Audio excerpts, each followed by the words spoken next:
நாம் ஆண்டவர் நம்மளோடு கூட பேசும்படியாக நம்ம ஜெபிக்கலாம். ஹல்லேலூயா. கர்த்தருடைய ஆவியானவரே, இந்த வேலைக்காக நன்றி செலுத்துகிறோம். எங்கள் பிதாவை, இந்த வேளையில் உம்முடைய சமூகத்தில் நாங்கள் வந்திருக்கிறோம். கர்த்தாவே, நீர் எங்களோடு கூட பேசும்படியாக எங்களுடைய இருதயங்களை, உள்ளங்களை கர்த்தர் திறந்தருளுவீராக. நாங்கள் கேட்கிறதான வார்த்தைகள் எங்களுடைய இருதயத்துக்குள்ளார எங்கள் ஆவியில் இறங்கி அவைகள் கிரியை செய்யும்படியாக இந்த வேளையில் ஒப்பு கொடுக்கிறோம். எங்கள் எண்ணங்களை, சிந்தைகளை எல்லாவற்றையும் நீர் ஆளுகை செய்யுங்கப்பா. எல்லா விதமான டிஸ்ட்ராக்ஷன்ஸ் எல்லாம் இயேசுவின் நாமத்தினால நீங்கட்டும். தேவ ஆவியானவரே, நீங்கள் ஆளுகை செய்து வழி நடத்துங்க. இயேசுவின் நாமத்தில் செபிக்கிறோம் பிதாவே, ஆமென். இந்த நாளிலே நம்மளுக்கு எல்லாருக்கும் பரிச்சயப்பட்டதான ஒரு வார்த்தை ஏசாயா 26:3. அந்த வாக்குத்தத்த வசனம் நம்ம நிறைய அடிக்கடி நம்ம சொல்லுவோம். தெரியுதா உங்களுக்கு? உம்மை உறுதியாய் பற்றி கொண்ட மனதை உடையவன் உம்மையே நம்பியிருக்கிறபடியால் நீர் அவனை பூரண சமாதானத்துடன் காத்து கொள்வீர். அது வாசிக்கலாமா? எல்லாரும் சேர்ந்து வாசிக்கலாமா? 829 பக்கம் எடுத்துக்கோங்க. எல்லாருமே சேர்ந்து சொல்லலாம். உம்மை உறுதியாய் பற்றி கொண்ட மனதை உடையவன் உம்மையே நம்பியிருக்கிறபடியால் நீர் அவனை பூரண சமாதானத்துடன் காத்து கொள்வீர். ஆமேன். ஹல்லேலூயா. இந்த நாளிலே உறுதியாய் பற்றி கொள்ளுதல் அப்படிங்கிறத பற்றி தான் நம்ம பார்க்க போகிறோம். உம்மை உறுதியாய் பற்றி கொண்ட மனதை உடையவனுக்கு என்ன செய்கிறான்னா, அவரையே நம்பி இருக்கிறான். எல்லா சூழ்நிலையிலையும் அவரே நம்பி இருக்கிறபடினால நீர் அவனை பூரண சமாதானத்துடன் காத்து கொள்வீர். நம்ம இந்த கடந்து வந்ததான இந்த பாதைகள், இந்த வருஷத்தில் அதே போல் இருக்கிற எல்லா சூழ்நிலைகள் எல்லாமே நம்ம பார்க்குறப்போ பலவிதமான நெருக்கங்கள், பல பிரச்சனை. ஒன்று முடிஞ்ச உடனே இன்னொரு பிரச்சனை. அது தீர்ந்துடுச்சுப்பா, கொஞ்சம் மூச்சு விடலாம் அப்படின்னு நினச்சா வேற ஒரு பிரச்சனை. இப்படி ஒவ்வொரு பிரச்சனையாக என்ன செஞ்சுட்டே வந்துட்டே இருக்குது. ஆனாலும் இவைகளின் மத்தியிலே ஆண்டவரை உறுதியாய் பற்றி கொண்டவங்களுக்கு என்ன இருக்குதா? தேவ சமாதானம். எல்லா புத்திக்கும் மேலான தேவ சமாதானம். அந்த வார்த்தை கூட நம்ம படிக்கலாமே. ஹல்லேலூயா. நம்மளுடைய எல்லா காரியங்களையும் ஆண்டவர் சமூகத்திலே வேண்டுதலோடு விண்ணப்பத்தோடு நம்ம அவருடைய சமூகத்திலே செலுத்தும் பொழுது எல்லா புத்திக்கும் மேலான தேவ சமாதானம் நம்முடைய இருதயத்தையும் சிந்தைகளையும் ஆளுகை செய்யும். பிலிப்பியர் 4வது அதிகாரம் 6-7 வசனங்கள் நம்ம படிக்கலாமா? புதிய ஏற்பாடு 273வது பக்கத்தில் இருக்குது. எடுத்துக்கிட்டீங்களா? நீங்கள் ஒன்றுக்கும் கவலைப்படாமல் எல்லாவற்றையும் குறித்து உங்கள் விண்ணப்பங்களை ஸ்தோத்திரத்தோடே கூடிய ஜெபத்தினாலும் வேண்டுதலினாலும் தேவனுக்கு தெரியப்படுத்துங்கள். அப்பொழுது எல்லா புத்திக்கும் மேலான தேவ சமாதானம் உங்கள் இருதயம் உங்கள் சிந்தைகளையும் கிறிஸ்து இயேசுவுக்குள்ளாக காத்துக்கொள்ளும். அப்போ நம்மளை பார்த்து ஆண்டவர் சொல்கிறாரு, நீங்கள் ஒன்றுக்கும் கவலைப்படாமல் இருக்க முடியுமா? மனுஷன் இருந்தால் கவலை இருக்கதாங்க செய்யும் அப்படின்னு சொல்கிறாங்க. ஆனால் ஆண்டவருடைய வார்த்தை என்ன சொல்லுது? நீங்கள் ஒன்றுக்கும் கவலைப்படக்கூடாது. ஆனால் என்ன பண்ணணுமா? எல்லாவற்றையும் குறித்து என்ன பிரச்சனை என்ன வந்தாலும் எல்லாவற்றையும் உங்கள் விண்ணப்பங்களை ஸ்தோத்திரத்தோடு கூடிய ஜெபத்தினால வேண்டுதலினால தேவனுக்கு சொல்லிருங்க. அப்பொழுது எல்லா புத்திக்கும் மேலான தேவ சமாதானம், அந்த தேவ சமாதானத்தை நம்ம அளவிட்டு என்ன செய்ய முடியாது, சொல்லவே முடியாது. யாராலையும் அந்த சமாதானம் கொடுக்கவே முடியாது. அந்த சமாதானம் நம்ம உள்ளத்துக்குள்ளார வந்துச்சுன்னா அது எந்த சூழ்நிலையும் அந்த சமாதானத்தை நம்ம விட்டு என்ன செய்யாது, எடுத்து போட்டு விட முடியாது. அதுதான் தேவ சமாதானம். அந்த தேவ சமாதானம் நம்ம உள்ளத்தில் இருந்துச்சுன்னா எந்த சூழ்நிலை நம்ம சுற்றி இருக்கு என்ன நடந்தாலும் சரி, அப்போ என்ன நடந்தாலும் நன்றி ஐயான்னு அந்த சமயத்தில் நம்ம என்ன செய்யலாம், பாட முடியும். எப்போ? தேவ சமாதானம் நம்முடைய இருதயத்தை ஆளுகை செய்யும் பொழுது அந்த எல்லா புத்திக்கும் மேலான தேவ சமாதானம் நம்முடைய இருதயத்தையும் நம்முடைய சிந்தைகளை, முக்கியமாக நம்முடைய சிந்தையை தான் என்ன செய்யணும், அது ஆளுகை செய்யணும். வெளிப்பிரகாரமாக சமாதானமாக இருக்கிற மாதிரி கூட நம்ம என்ன செஞ்சுக்கலாம், முகத்தையும் காமிச்சுக்கிடலாம், எல்லாத்துட்டையும் அப்படி ஒரு சிரித்து எல்லாம் சமாதானமாக இருக்கிற மாதிரி காமிச்சிக்கலாம். ஆனால் சிந்தையில் சமாதானம் இருக்குதா, இருதயத்தில் நமக்கு இருக்கிறதா அப்படின்னு பார்த்தீங்கன்னா ஒரு சில நேரங்களில் வெளியிலெல்லாம் சமாதானமாக இருந்தால் கூட நம்முடைய இருதயத்திலேயோ சிந்தையிலேயோ சமாதானம் இல்லாமல் இருப்போம். எதையோ குறித்ததான ஒரு கவலை, ஏதோ ஒரு பாரம், நம்மளுக்கு ஏதாவது ஒரு பிரச்சனை, இதுக்கு என்ன பண்ணுவோம், அதுக்கு என்ன பண்ணுவோம் அப்படின்னு நம்மளுக்கு அப்படியே செயின் மாதிரி என்ன செஞ்சுட்டே இருக்கும், அந்த யோசனை போயிட்டே இருக்கும். அப்படி எண்ட்லெஸ்ஸாக என்ன செஞ்சுட்டே இருக்கும், போயிட்டே இருக்கும். அதுக்கு முடிவே வராது. அப்படியே லிங்க் ஆகி அப்படி பயங்கரமாக போய்கிட்டே இருக்கும். அப்போ அதுக்கு ஒரு முட்டுக்கட்டை போடணும். அதுக்கு அந்த சிந்தனைக்கு நம்ம ஒப்பு கொடுத்துட்டோன்னா அது வாட்டுக்கு அப்படியே போயிட்டே இருக்கும். அந்த சிந்தையில் என்ன இருக்காது, தேவ சமாதானம் ஆளுகை செய்ய முடியாது. அப்போ எப்போ தேவ சமாதானம் நம்முடைய இருதயத்தை ஆளுகை செய்யும், நம்முடைய சிந்தைகளை, நம்ம ஒன்றுக்கும் கவலைப்படாமல் எல்லாவற்றையும் ஆண்டவர்கிட்ட நம்ம என்ன செஞ்சிடணுமா சொல்லிடணும். ஸ்தோத்திரத்தோடு கூடிய ஜபத்தினால், வேண்டுதலினால், விண்ணப்பத்தினாலும் அவருக்கு நம்ம செலுத்தும் பொழுது அப்போ எல்லா புத்திக்கும் மேலான தேவ சமாதானம் நம்மளுடைய இருதயத்தை, நம்முடைய சிந்தைகளை கிறிஸ்து இயேசுவுக்குள்ளாக தான் என்ன செய்ய முடியும், காத்துக்கொள்ள முடியும். சும்மானா நான் சமாதானமாக இருக்கணுங்கன்னு சொல்கிறதுனால என்ன செய்யாது, சமாதானம் வராது. எப்போ இருந்தால் தான் வரும், கிறிஸ்து இயேசுவுக்குள்ளாக இருந்தால் தான், அவருக்குள்ளே இருந்தால் தான் அந்த சமாதானத்தையும் அந்த அன்பையும் நம்ம என்ன செய்ய முடியும், பெற்றுக்கொள்ள முடியும். இந்த ஆவியின் கனியில் ஒன்று, அந்த ஆவியின் கனி என்னது, அன்பு, சந்தோஷம், சமாதானம்னு இருக்குல்ல. அப்போ அதனுடைய வெளிப்பாடு, அதனுடைய குணாதிசயத்தில் ஒன்று என்னது, சமாதானம். அப்போ சமாதானம் இல்லைன்னா நம்ம போகிற இடத்துல பிரச்சனை வருது. ஒரு இடத்துல நம்ம போனோம்னா அந்த இடத்துல என்ன இருக்கணும், சமாதானம் வரணும். சமாதானம் பண்ணுகிறவர்கள் பாக்கியவான்கள், அவர்கள் தான் தேவனுடைய புத்திரர் எனப்படுவார்கள். இந்த வசனம் தெரியும்ல, மத்தேயு 5வது அதிகாரத்தில் இருக்கிறது. மத்தேயு 5 9வது வசனம், சமாதானம் பண்ணுகிறவர்கள் பாக்கியவான்கள், அவர்கள் தேவனுடைய புத்திரர் எனப்படுவார்கள். அப்ப சண்டை பண்றவங்க என்னவா இருப்பாங்க, பிசாசின் பிள்ளைகளா இருப்பாங்க. யாரோட பிள்ளைங்களா இருப்பாங்க, பிசாசின் பிள்ளைகளா இருப்பாங்க. அவங்க வந்துட்டு போனாலே சண்டை வந்துடுதுங்க, அவங்க வந்துட்டு போனாலே கலகம் வந்துடுதுங்க. அப்படின்னா யாருடைய பிள்ளைங்களா இருப்பாங்க, ஆமாம், சாத்தான் பிள்ளைங்க தான். என்ன இருக்கும், போகிற இடத்துல எல்லாம் சண்டையும் சச்சரவும் வரும். ஆனால் அவங்க வந்து போனாலே ஒரு சமாதானம், ஒரு வேளை பிரச்சனையோட கூட இருந்திருக்கலாம், ஆனால் அவங்கக்கிட்ட கொஞ்ச நேரம் பேசணும். இல்லைன்னா அவங்க வந்துட்டு போனாங்க, வந்த உடனே என்ன வந்துருச்சு, ஒரு சமாதானம் வந்து விட்டது. அப்படின்னா அப்போ அவங்க யார், நிச்சயமாக தேவனுடைய பிள்ளைகள். அப்போ நம்ம இருக்கிற இடத்துல சமாதானம் இருக்கிறதா அப்படின்னா நம்ம என்ன, யாருடைய பிள்ளைங்க, தேவனுடைய பிள்ளைகள். அது மூலமாக நம்ம அறிந்து கொள்ளலாம். ஆவியின் கனி தானே அது. அப்போ அந்த ஆவியின் கனி அது மூலமாக வெளிப்படணும். சமாதானம் மூலமாக வெளிப்பட்டுச்சுன்னா நம்ம என்ன புரிஞ்சு கொள்ளலாம், நம்மக்கிட்ட அந்த ஆவியின் கனி இருக்கிறது, நம்ம ஆண்டுடைய பிள்ளைங்க தான் என்று சொல்லி நம்ம அறிந்து கொள்ளலாம். அப்போ சமாதானம் பண்ணுகிறவர்கள் பாக்கியவான்கள், அவர்கள் தேவனுடைய புத்திரர், அவங்க தான் தேவனுடைய பிள்ளைகள் என்று சொல்லப்படுவார்கள். சரி, சங்கீதம் 112, சங்கீதம் 112 எடுத்துக்கோங்க. சங்கீதம் 112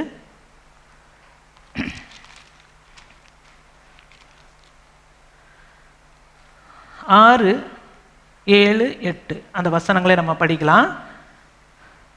அதில் பின்பகுதி 6வதுல நீதிமான் நித்திய கீர்த்தி உள்ளவன், எடுத்துக்கிட்டீங்களா? நீதிமான் நித்திய கீர்த்தி உள்ளவன், துர்ச்செய்தியை கேட்கிறதினால் அவன் பயப்படான். அவன் இருதயம் கர்த்தரை நம்பி திடனாயிருக்கும், அவன் இருதயம் உறுதியாயிருக்கும். அவன் தன் சத்துருக்களில் சரி கட்டுதலை காணும் மட்டும் பயப்படாதிருப்பான். அப்போ நம்மளுடைய இருதயம் ஒரு சில நேரத்தில் துவண்டு போயிடுது.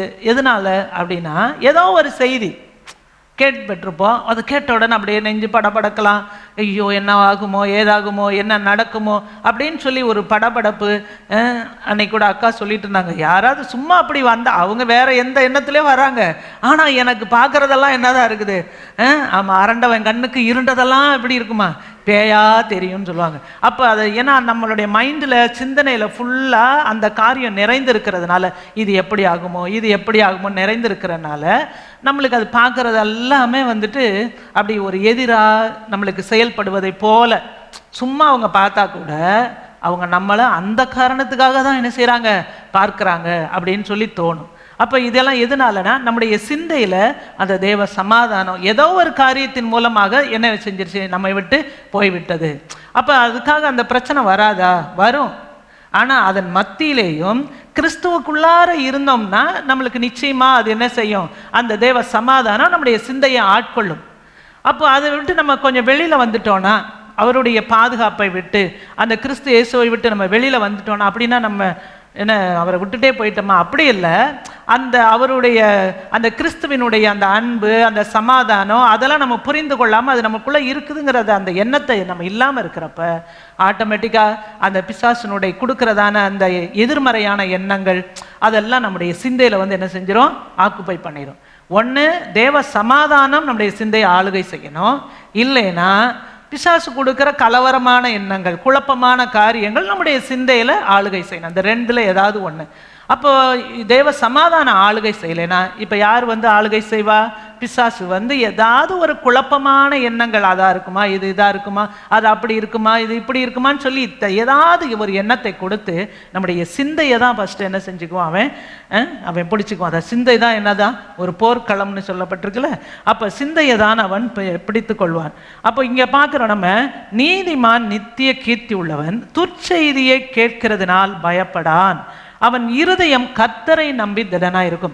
அப்ப துர்ச்செய்தி வரும், எதிர்மறையான காரியங்களோ இல்லைன்னா நம்மளுக்கு எதிரான ஏதோ ஒரு பேச்சு பேசுறதோ இல்லைன்னா ஏதோ ஒரு காரியம் இப்படி நிகழ்ந்துச்சிங்க அப்படின்னு சொல்லி ஒரு காரியம் நம்ம கேள்விப்படுவோம்.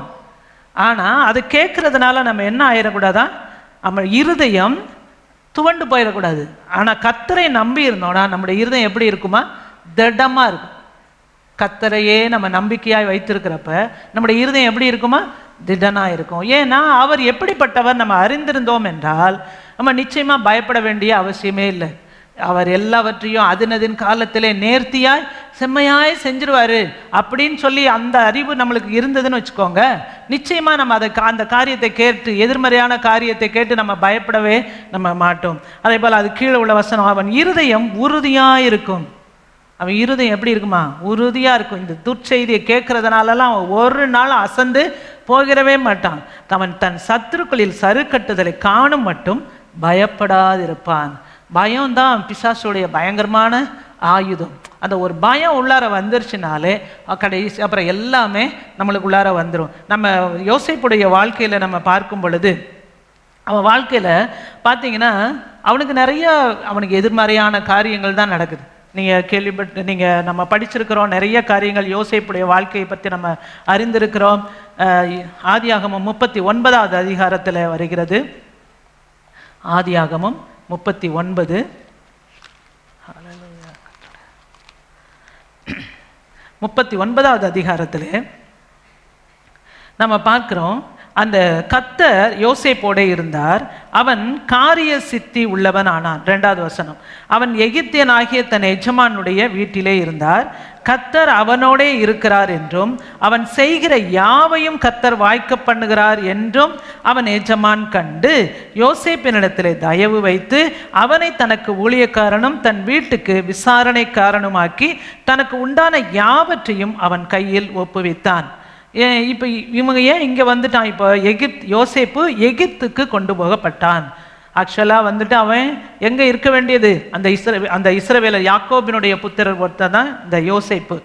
இப்போ அவங்க தான் என்ன பண்ணிட்டாங்க, நிறைய ஆண்டவர் யோசேப்போட தரிசனத்தில் சொப்பனத்தில் நிறைய காரியங்களை அவன் எதிர்காலத்தில் எப்படி இருக்க போகிறான் அப்படிங்கிற காரியங்களை எல்லாம் அவனுக்கு ஆண்டவர் சொன்னார். அதை வந்து என்ன பண்ணிட்டான், அவன் கொஞ்சம் தன்னுடைய சகோதரர்கள் கிட்டலாம் அவன் என்ன செஞ்சிட்டான், சொல்லிட்டான். உடனே இவன் வந்து எங்களை ஆள போறானா அப்படின்னு அவங்களுக்குள்ளார என்ன வந்துச்சு, ஒரு எரிச்சல் பொறாமை அப்படியெல்லாம் வந்ததுனால தான் உடனே என்ன பண்ணிட்டாங்க, இவன் இருந்தால் தானே வாழுவான், இதெல்லாம் நடக்கும், அவனை இல்லாமல் ஆக்கிட்டா அப்படின்னு சொல்லிட்டு அவனை சாகடிக்கணும்னு நினச்சாங்க. ஆனால் கடைசியில் என்ன பண்ணிட்டாங்க, அவன் யூதா தான் என்ன பண்ணுறான், யூதா திரும்பி வந்து அவனை காணோம். இந்த 38 நம்ம பார்க்குறோம். அவன் அந்த இதில் 37வது அதிகாரத்தில் நம்ம படிக்கும் பொழுது அவன் யோசேப்பு தன்னுடைய சகோதரர்களை பார்க்கும்படி அவங்கள விசாரிப்பதற்காக தான் போகிறான். ஆனால் அவங்க என்ன பண்ணிட்டாங்க, அவன் தூரத்தில் வர்றதை கண்டு அவன் தங்களுக்கு சமீபமாய் வரும் முன்னே அவனை கொலை செய்யும்படி சதி யோசனை பண்ணி என்ன பண்ணாங்க, சரி இவனை கொண்டு என்ன பண்ணிடலாம், இந்த குழியில் போட்டுடலான்னு சொல்லி அப்போ அவன் கண்டதான சொப்பனங்கள்லாம் என்ன ஆகும்னு பார்க்கலாம் அப்படின்னு சொல்லி அவங்க நினச்சாங்க. ஆனால் ரூபன் அதை கேட்டு என்ன பண்ணானா, அவனுடைய கைக்கு தப்பு வித்தான். ரூபன் தான் மூத்த மகன். அவன் என்ன செய்ய வேணாம்ப்பா, அவனை கொல்ல வேணாம் அப்படின்னு சொல்லிட்டு அந்த டைம் பார்த்து மீதியான் தேசத்துலேருந்து வருகிறதான அந்த இஸ்மவேலர்கள் என்ன செய்கிறாங்க, வர்றாங்க. இஸ்மவேலர்கள் வர்றாங்க. அவங்க கிட்ட இவனை 20 வெள்ளிக்காசுக்கு என்ன செஞ்சிடறாங்க, விற்றுட்டு. ஆனால் அவங்க அப்பா கிட்ட போய் என்ன செஞ்சிடறாங்க, யோசேப்பு இப்படி அடிபட்டு செத்துட்டான் பாரு, இந்த இது அவன் ட்ரெஸ்ஸு அதில் எல்லாம் ரத்தக்கரையாக இருக்குது, இது அவன் தானா அப்படின்னு சொல்லி கேட்டுட்டு அங்கே சொல்லிடுறாங்க. ஸோ இவங்களை பொறுத்த மட்டுக்கு இவங்களுக்கு தெரியும் இஸ்மவேலர்கிட்ட வித்துட்டாங்கிறது தெரியும். ஆனால் அவன் எங்கே போனால் என்ன நடக்க போகுதுங்கிறதெல்லாம் அவனுக்கு தெரியாது. அவங்க இதை நினச்சிட்டாங்க, அவன் கண்ட சொப்பனத்துக்கெல்லாம் அவ்வளோதான், இனிமே நடக்காது அப்படின்னு சொல்லிட்டு. ஆனால் கர்த்தர் யோசேப்போட இருந்தார். அதனால அவனை என்ன செய்தான், ஆண்டவர் மாத்தினாரு, அவனுக்கு காரிய சித்தி உள்ளவன் ஆனான். அவன் செய்யற காரியம் எல்லாத்தையும் என்ன ஆண்டவர் என்ன செய்தாரா, வாய்க்க பண்ணினார். அப்ப ஆண்டவர் நம்மளோடு கூட இருக்கிறப்ப நம்ம செய்கிறதான காரியத்தை எல்லாம் என்ன செய்வார், வாய்க்க செய்வார். கையின் பிரயாசைகளை எல்லாம் அவர் என்ன செய்வார், ஆசீர்வதிப்பார். எப்ப அவர் நம்மளோடு கூட இருக்க முடியும். ஆகையினாலே கர்த்தர் யோசேப்போட இருந்தார், அவன் காரிய சித்தி உள்ளவன் ஆனான். அப்போ கர்த்தர் அவனோட இருந்ததுனால அந்த எகிப்து தேசத்தில் அங்கே போய் அந்த எஜமானுடைய வீட்டிற்கு அதிகாரியாக இருக்கிறான். அப்போ அங்கேயும் என்ன செய்கிறது, ஒரு ஒரு அது என்னது, ஒரு வலை விரிக்கப்பட்டு இதுலையாவது விழுந்துருவான் அப்படின்னு சொல்லி பிசாசு என்ன செய்கிறான், அங்கே ஒரு வலை விரிக்கிறான். ஆனால் அதுலேயும் ஆண்டவர் என்ன செய்கிறாரு, அவன் யோசேப்பு உறுதியாக இருக்கிறான். உறுதி அப்படின்னா என்னன்னா, ஒரு உண்மையுள்ள ஒரு விசுவாசம், ஆண்டவர் மேலே விடாப்பிடியான ஒரு அந்த நம்பிக்கை, உறுதி, நன்மை, அந்த அந்த அதாவது உண்மையான அந்த ஒரு விசுவாசம் ஆண்டவர் மேல அவனுக்கு இருந்தது. ஆகினால தான் அவன் எந்த சூழ்நிலையிலையும் எங்க போய் போட்டாலும் அவன் என்ன செய்தான், அதையெல்லாம் மீறி தான் என்ன செய்தான், வந்துட்டே இருந்தான். ஏன்னா கர்த்தர் அவனோடு கூட இருந்தார். இவனுக்கும் அந்த நம்பிக்கை, ஆண்டவர் என் கூட இருக்கிறார், ஆகினால நான் பயப்பட போவதே இல்லை, நான் அசைக்கப்படுவது இல்லை.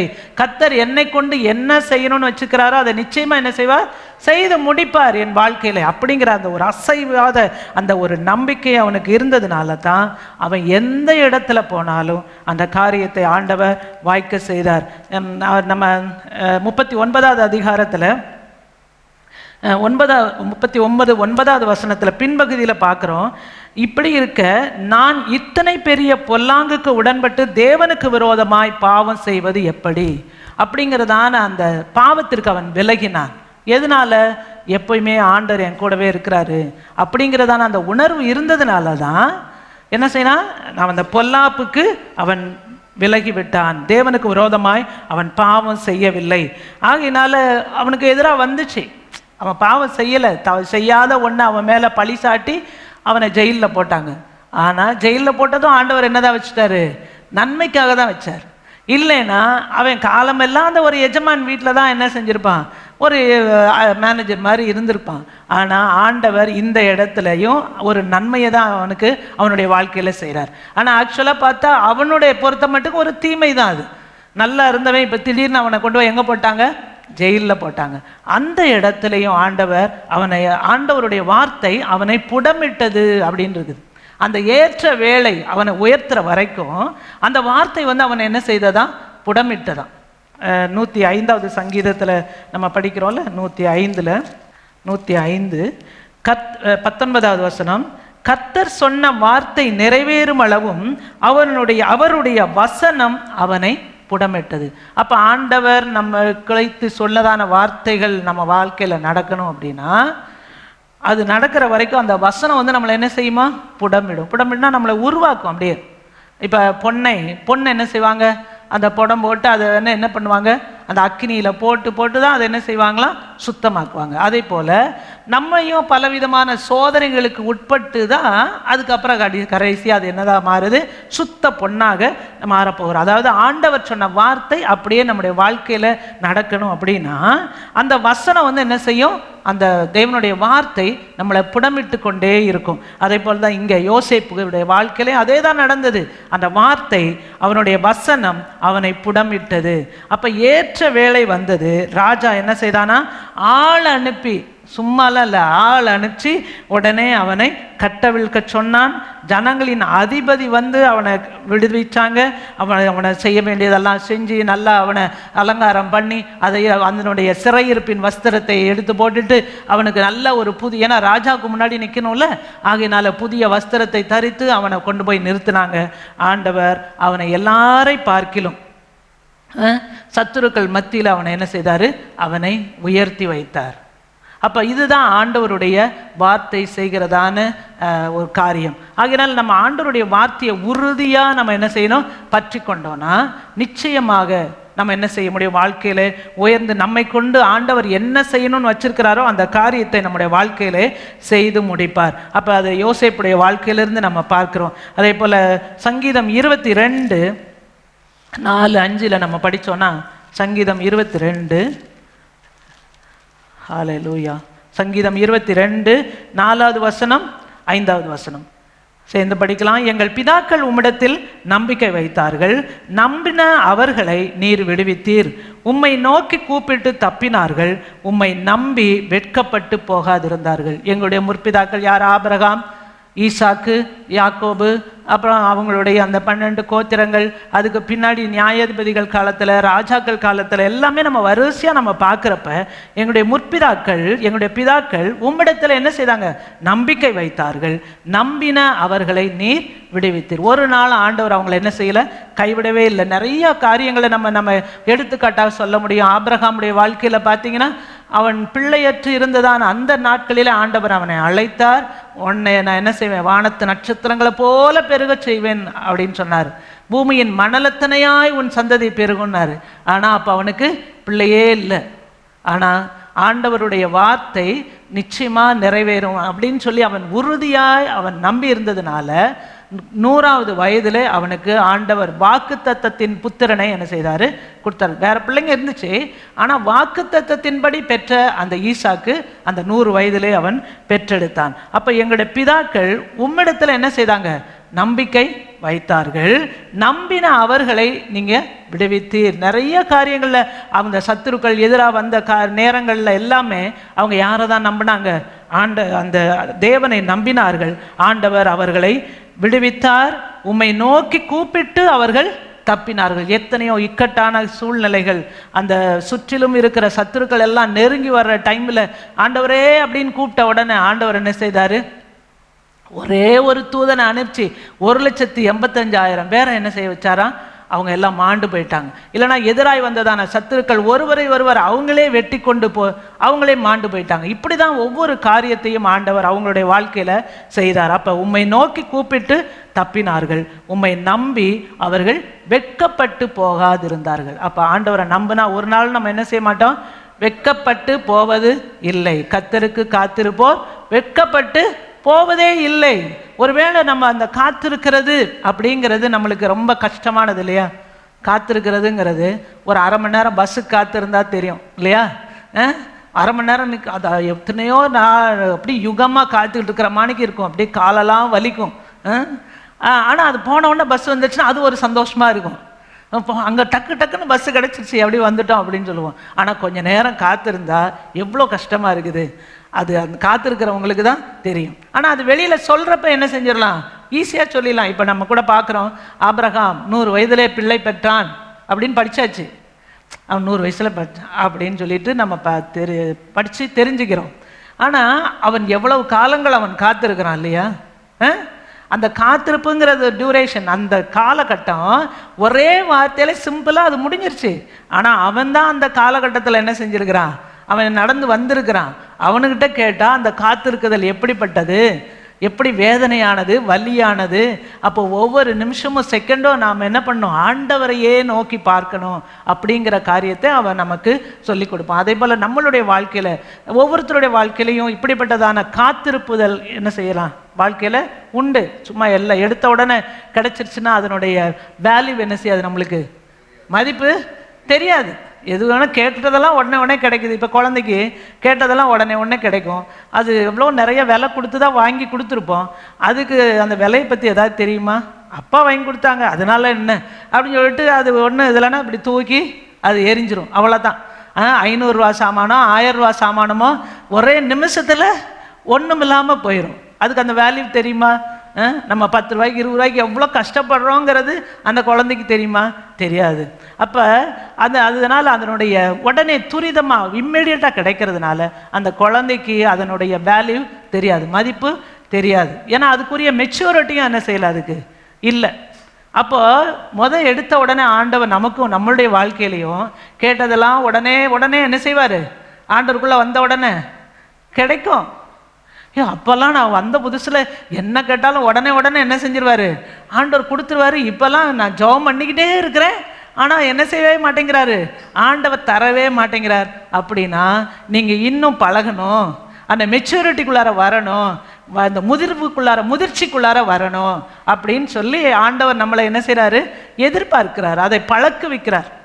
அப்போ பால் குடிக்கிற குழந்தையா இருந்தோம், ஆனால் இப்போ நம்ம இன்னும் பாலவே குடிச்சிட்டே இருக்கக்கூடாது. திடமான ஆகாரத்தை சாப்பிட்டா தான் நம்ம என்ன செய்ய முடியும், வளர முடியும். அதுக்காக ஆண்டவர் நம்மளை பயிற்றுவிக்கிறார். அப்போ இந்த காரியங்கள் எல்லாமே நம்முடைய வாழ்க்கையில நன்மைக்காக தான் நடக்கிறது. அப்போ இப்படிப்பட்ட சூழ்நிலையில எல்லாம் நம்ம யாரை பார்க்கணும், அவரை நோக்கி பார்த்தோம்னா நம்ம என்ன செய்யப்படுவோம், தப்புவிக்கப்படுவோம். உம்மை நம்பி வெட்கப்பட்டு போகாதிருந்தார்கள், ஏன்னா அவங்க உறுதியாக ஆண்டவரை பற்றி கொண்டார்கள். அப்போ உறுதியாய் பற்றி கொண்ட மனதை உடையவன் அவரையே மாத்திரம்தான் நம்ம என்ன செய்யணும், நம்பி இருக்கணும். இப்போ ஏதோ ஒரு சோதனை ஒரு கஷ்டம் வந்துருச்சுன்னா உடனே அங்கேயும் இங்கேயும் அலசடிப்பட்டு அங்கே போய் விசாரிக்க, இங்கே போய் கேட்கலாம், அங்கே போய் கேட்கலாம், அவங்ககிட்ட கேட்கலாம், இவங்களை ஃபோன் பண்ணி கேட்கலாம். இப்படியெல்லாம் ஃபோன் வேறு நம்மளுக்கு இருக்கா? முன்னெல்லாம் கூட அதெல்லாம் கிடையாது. இப்போ அதெல்லாம் இருக்கிறதுனால அத்தனை யாரெல்லாம் நம்மளுக்கு தெரியுமோ எல்லாருக்கிட்டையும் ஃபோன் பண்ணி அவங்களுக்கு என்ன செய்கிறது, இதுக்கு என்ன செய்கிறதுன்னு அவங்களுக்குரிய பிரச்சனையை தான் பதில் சொல்ல முடியும். ஆனால் நம்மளுடைய பிரச்சனையும் அவங்களுடைய பிரச்சனையும் ஒரே போல் இருக்குமா? அந்த சொல்யூஷனும் ஒரே போல் இருக்குமா? இருக்காது. ஆகையினால சும்மா வேணால் என்ன செய்யலாம், நேர போக்காக இருக்கலாம், இல்லைன்னா நம்மளை இன்னும் கூட கொஞ்சம் எதிர்மறையான காரியங்களுக்குள்ளதான் அவங்க கொடுக்குற ஆலோசனைகள் நம்மை நடத்தி கொண்டு போகும். அப்போ எல்லா சோதனையான இந்த நெருக்கமான நேரங்களிலும் நம்ம ஆண்டவரை மட்டும் அவரையே உறுதியாய் நம்ம பற்றி கொண்டோமானால் அந்த சூழ்நிலையிலையும் ஆண்டவரை தான் நோக்கி பார்க்கணும். ஆண்டவரை இந்த காரியத்தில் நாங்கள் என்ன செய்வது, எங்களுக்கு எதிராக இப்படிலாம் இருக்கிறது அப்படின்னு சொல்லி ஆண்டவரை நோக்கி பார்த்தோன்னா ஆண்டவர் என்ன செய்வார், நமக்கு நிச்சயமாக பதில் தந்து நம்மளை பூரண சமாதானத்துடன் அவர் காத்துக்கொள்வார். நம்ம யோபுடைய வாழ்க்கையில் நம்ம பார்க்கும் பொழுது யோபு பற்றி நம்ம அறிந்திருக்கிறோம்.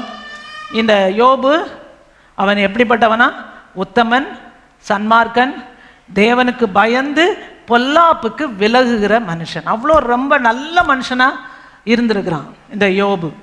இந்த ஆபிரகாம் வாழ்ந்த காலத்தில் தான் இவனும் வாழ்ந்திருக்கிறான்னு சொல்லி சொல்கிறாங்க. சரி, அப்போ யோபு ரொம்ப நல்ல மனுஷனாக தான் அவர் இருந்திருக்கிறாரு.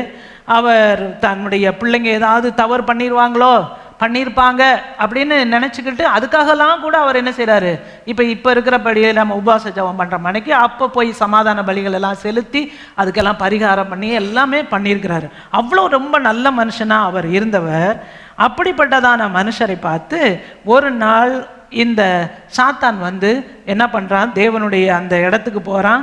அங்கே போனப்போ தான் ஆண்டவரே என்ன செய்கிறாரு, கேட்குறாரு. அந்த இடத்துல அவன் நான் பூமி எங்கும் உலாவி அதில் சுற்றி திறந்து வருகிறேன் அப்படின்னு சாத்தான் சொல்கிறான்.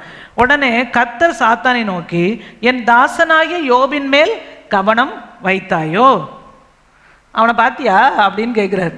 அவன் பேசாம தானே இருக்கிறான். என் பிள்ளைய பார்த்தியா நீ அப்படின்னு சொல்லி உங்கள் பேரெல்லாம் நினச்சிக்கோங்களேன் அப்படின்னு ஆண்டவர் என்ன செஞ்சிருப்பாரு, கேட்டிருப்பார். அதனால தான் ஆண்டவர் என்ன செஞ்சுருக்கிறாரு, ஒரு ட்ரையல், ஒரு டெஸ்ட் என்ன செஞ்சுருக்கிறாரு, ஒரு அனுமதி கொடுத்து, சரிப்பா போய் நீ என்ன பண்ணிக்கோ, டெஸ்ட் பண்ணிக்கோ அப்படின்னு சொல்லி ஆண்டவர் அனுமதிச்சிட்டார். இங்க உத்தமனும் சன்மார்க்கனும் தேவனுக்கு பயந்து பொல்லாப்புக்கு விலகுகிறவனுமாகி அவனை போல பூமியில் ஒருவனும் இல்லை. அவ்வளோ பேர் நல்ல சர்டிஃபிகேட் கொடுத்துட்டார். அவனை போல ஒரு மனுஷனும் இந்த உலகத்திலே இல்லைப்பா அப்படின்னு சொல்லி அவனை குறித்து சாத்தான் கிட்ட சர்டிஃபிகேட் கொடுத்துட்டார். உடனே சாத்தான் சொல்கிறான், அவன் என்ன சும்மாவா உங்களை சேவிக்கிறான்? ஆண்டவரே ஆண்டவரேன்னு கூப்பிட்றானே, சும்மாவா? நீங்கள் எல்லாமே கொடுத்துருக்கீங்க, அவனுக்கு எல்லா ஆசீர்வாதமும் கொடுத்துருக்குறீங்க பாருங்க. அவனுக்கு அவன் வீட்டையும் அவனுக்குண்ட எல்லாவற்றையும் சுற்றி அவனுக்கு வேலி போட்டு வச்சிருக்கிறீங்கல்ல, 3 வேலி. அவனை சுற்றி ஒரு வேலி, அப்புறம் அவங்க வீட்டை சுற்றி ஒரு வேலி, அவனுக்குண்ட எல்லா சுதந்திர அந்த சொத்து பத்து எல்லாத்தையும் சுற்றி என்ன போட்டிருக்கிறீங்க? வேலி போட்டிருக்கிறீங்க. அவன் கைகளின் கிரியைகளை எல்லாம் நீங்கள் என்ன செஞ்சுருக்கிறீங்க? ஆசீர்வதிச்சிருக்கிறீங்க. அவனுடைய சம்பத்து தேசத்தில் பெருகி இருக்குது. இதெல்லாம் இருந்தால் யார் தான் ஆண்டவரே ஆண்டவரேன்னு சொல்லாமல் இருப்பாங்க அப்படின்னு சொல்கிறான். உடனே ஆண்டவர் என்ன செய்கிறாரு? சரி போ, பெர்மிஷன் கொடுத்துறார், உனக்கு எல்லா பெர்மிஷனும் இருக்குதுன்னு சொல்லி. அவன் உடனே இதாண்டா கிடச்சிது, இதுக்கு தானே நான் பார்த்துட்டே இருந்தேன்னு யோபு மேலே ஒவ்வொன்றா என்ன செய்கிறது? ஒரே நாளில் அவனுடைய ஒட்டகங்கள் அவனுடைய கழுதைகள் எல்லாமே ஒவ்வொன்றா என்ன செய்யுது? அப்படியே பவுஞ்சா அப்படியே கூட்டம் கூட்டமாக எல்லாமே அப்படியே ஒன்றா போயிடுது, அவனை விட்டு விலகிறது. கடைசி அவனுடைய பிள்ளைகளும் என்ன செய்யப்பட்டுறாங்க? ஒரே நாளில் எல்லாரும் இறந்து போயிடுறாங்க. ஒரு இடத்துல கூடி இருக்கிறப்ப விருந்துக்கு ஒரே நாளில் எல்லாம் அவனுடைய பிள்ளைகள் எல்லாரும் அழிக்கப்பட்டு போயிடுறாங்க. அப்போ தான் அவன் சொல்கிறான், அந்த 1வது அதிகாரம் 22 இவை எல்லாவற்றிலும் யோபு பாவம் செய்யவும் இல்லை, தேவனை பற்றி குறை சொல்லவும் இல்லை. ஏன்னா அவனுக்குள்ளார தேவ சமாதானம் அவனுக்குள்ளார இருந்தது. அவர் கொடுத்ததான சமாதானம். ஏன்னா அவரை தான் அவன் உறுதியாய் நம்பி இருந்தான், ஆண்டவரை தான் நம்பி இருந்தான். அதனால அவர் கொடுத்ததான அந்த சமாதானம் இருந்ததுனால இந்த எல்லாம் அவனை விட்டு விலகி போனாலும் அவன் எப்படி இருந்தானா? அந்த சமாதானத்தை காத்து கொண்டான். இப்போ ஒரு எதிர்மறையான காரியத்தையும் ஆண்டவரை குறித்து அவன் என்ன செய்யலை. என்ன இந்த ஆண்டவர் இப்படி பண்ணிட்டாரு, ஏன் எனக்கு பண்ணார், எனக்கு போய் எப்படி பண்ணார், நான் என்ன துரோகம் பண்ணேன், எனக்கு ஏன் இப்படி செய்தார் அப்படின்னு நிறைய நேரம் நம்ம கேள்வி கேட்போம்ல ஆண்டவரை. ஆனால் யோபு ஒரு நாளும் என்ன செய்யலையா? இவை எல்லாவற்றிலும் யோபு பாவம் செய்யவும் இல்லை, தேவனை பற்றி குறை சொல்லவும் இல்லை.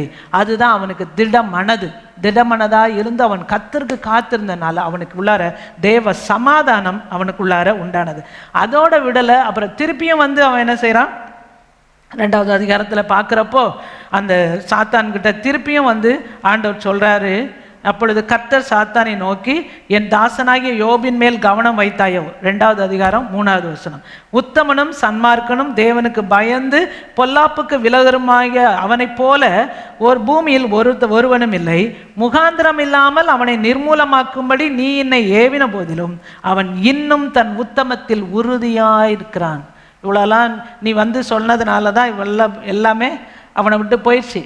ஆனால் இப்போ கூட பாரு, அவன் எப்படி தான் இருக்கிறான்?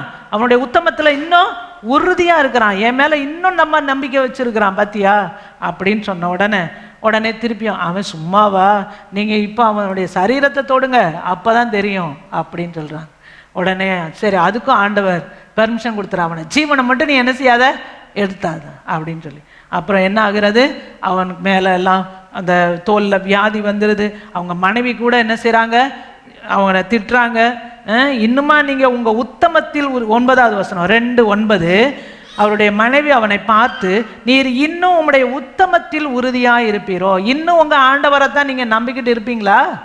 எவ்வளோ நாளைக்கு இப்படி எல்லாம் பாரு எதிர்மறையாக நடக்குது, இன்னும் உங்கள் ஆண்டவரை தான் நீங்கள் நம்புவீங்களா அப்படின்னு சொல்லி கேட்குறாங்க. உடனே அப்புறம் என்ன சொல்கிறா? உறுதியாய் நிற்கிறீரோ, தேவனை தூஷித்து ஜீவனை விடும். அது ஜீவனை விடுறது கூட தேவனை தூஷித்துட்டு விடுங்கன்றாங்க. ஏன் அதுக்கு முன்னாடி தேவனை தூஷிக்கிறதுக்கு முன்னாடி ஜீவன் போனால் என்ன? அவங்களுக்கு அந்த அளவுக்கு ஆண்டவர் மேலே அவங்களுக்கு கோபம். ஆண்டவர்னு இருந்தார்ல, ஏன் இப்படி? நான் கூட அப்படிலாம் இல்லை, ஆனால் எங்கள் வீட்டுக்காரர் அவ்வளவு இதாக இருந்தார், அவரையே ஆண்டவர் என்ன செஞ்சிட்டாரு? கைவிட்டார் அப்படின்னு சொல்லி தான் அவங்க நினச்சாங்க. ஆனாலும் இவர் என்ன சொல்கிறாரு? நீ பைத்தியக்காரி பேசுகிறது போல பேசுகிறாய், தேவன் கையில் எல்லா நன்மையை பெற்ற நாம் தீமையும் பெற வேண்டாமோ என்றான். இவைகள் எல்லாவற்றிலும் யோபு தன் உதடுகளினால் பாவம் செய்யவில்லை. இதுதான் ரொம்ப முக்கியம். இவைகள் எல்லாவற்றிலும் அவன் என்ன செய்யலையா? தன் உதடுகளினால் பாவம் செய்யவில்லை. அப்போ ஒருவேளை நம்ம கூட ஒரு சில நேரங்களில் எதிரான காரியங்கள் நம்ம வாழ்க்கையில் வர்றப்ப எடுத்த உடனே வாயில் தான் என்ன செஞ்சிருவோம், எதையாவது தவறி என்ன இப்படி பண்ணிட்டார், ஏன் ஆண்டவர் இப்படி செஞ்சார், ஏன் ஏன் ஏன் கேள்வி கேட்க வச்சுருவான் பிசாசு. ஏன் கேள்வி கேட்டால் அவனுக்கு ரொம்ப சந்தோஷம், ஆஹா உங்களை கேள்வி கேட்டுக்க வச்சுட்டேன் அப்படின்னு சொல்லிட்டு அவன் ரொம்ப சந்தோஷப்படுவான். ஆகையினால அவன் அதுக்காக தான் ட்ரை பண்ணுவான். ஆனால் யோபு இதில் எல்லாவற்றிலும் அவன் என்ன செய்கிறான், ரொம்ப ஸ்ட்ராங்காக உறுதியாக இன்னும் ஆண்டவரை அவன் என்ன செய்தான், பற்றி கொண்டான். ஆகையினால அவன் வெக்கப்பட்டு போயிட்டானா, இல்லை. கர்த்தரை நம்பினதான அவன் நம்ம பின்னாடி நம்ம பார்க்குறோம், இழந்து போன எல்லாவற்றையும் இரட்டத்தனையா 2 பங்கா அவன் வாழ்க்கையில் ஆண்டவர் அவன் வாழ்க்கையில் திரும்பி கொடுத்தார். இன்னொரு வசனம் கூட நம்ம படிக்கலாம். யோபு 19:25. யோபு 19வது அதிகாரத்தில் ரொம்ப அருமையாக அவர் வார்த்தை சொல்கிறார் பாருங்க. 19:25. என் மீட்பர் உயிரோடு இருக்கிறார் என்றும் அவர் கடைசி நாளில் பூமியின் மேல் நிற்பார் என்றும் நான் அறிந்திருக்கிறேன். இந்த என் தோல் முதலானவை அழுகி போன பின்பு நான் என் மாம்சத்திலிருந்து என் தேவனை பார்ப்பேன். அவரை நானே பார்ப்பேன், அந்நிய கண்கள் அல்ல, என் கண்களே அவரை காணும். இந்த வாஞ்சையால் என் உள்ளிந்திரியங்கள் எனக்குள் சோர்ந்து போகிறது. அவர் என்ன சொல்றாரு, இதெல்லாம் இப்போ எல்லாம் ஆயிடுச்சு, தோல் எல்லாம் அழுகி போயிடுச்சு. இப்போ கூட அவர் என்ன சொல்றாரு, என் மீட்பர் இன்னும் உயிரோட தான் இருக்கிறார். அவர் இன்னும் மரித்து போன ஆண்டவரையா நம்ம கும்பிடுறோம், இல்லை, உயிருள்ள ஜீவனுள்ள தேவனை தான் நம்ம ஆராதிக்கிறோம். அப்போ அவர் எப்பொழுதும் ஜீவிக்கிறார் அவர். ஆகையினால நம்ம ஒரு நாள் துவண்டு போக வேண்டிய அவசியமே இல்லை. என் மீட்பர் உயிரோடு இருக்கிறார், அவர் கடைசி நாளில் பூமியின் மேலே நிற்பார் என்று நான் அறிந்திருக்கிறேன். அப்போ இது எல்லாமே அழுகி போனாலும் நான் என்ன செய்வேன், இன்னும் நான் அவரை பார்ப்பேன், அவரை நானே பார்ப்பேன், அந்நிய கண்கள் இல்லை, என் கண்களே அவரை காணும். அவ்வளோ உறுதி ஆண்டவர் மேலே. ஏன்னா அவன் எல்லாவற்றிலையும் தன்னுடைய வாயினாலேயோ நாவினால அவன் என்ன செய்யலை, பாவம் செய்யவில்லை. பதறி எந்த ஒரு வார்த்தையும் அவன் என்ன செய்யலை, ஆண்டவருக்கு எதிராக பேசவில்லை. அவ்வளோ உறுதியாக அவன் இருந்ததுனால, அந்த தேவ சமாதானம் உள்ளே இருந்ததுனால தான் அவனால் என்ன செய்ய முடிஞ்சது, அப்படி தைரியமாக இருக்க முடிஞ்சுது. எல்லா குழப்பங்கள் மத்தியில், பிரச்சனைகள் மத்தியில், எல்லாமே எதிராக இருக்குது, ஒன்றுமே எதுவுமே இல்லை, சாப்பிட்றது கூட வழி இல்லாத அளவுக்கு அவங்க இருக்கிறாங்க. இது எல்லாவற்றின் மத்தியிலையும் அவனுக்கு தேவன் கொடுத்ததான அந்த சமாதானம் இருந்ததுனால தான் அவனால் என்ன செய்ய முடிந்தது, நிற்க முடிந்தது. இல்லைன்னா மனம் பதறி போய் என்ன செய்வாங்க, அது சமாதானம் இல்லைன்னு வச்சுக்கோங்களேன்.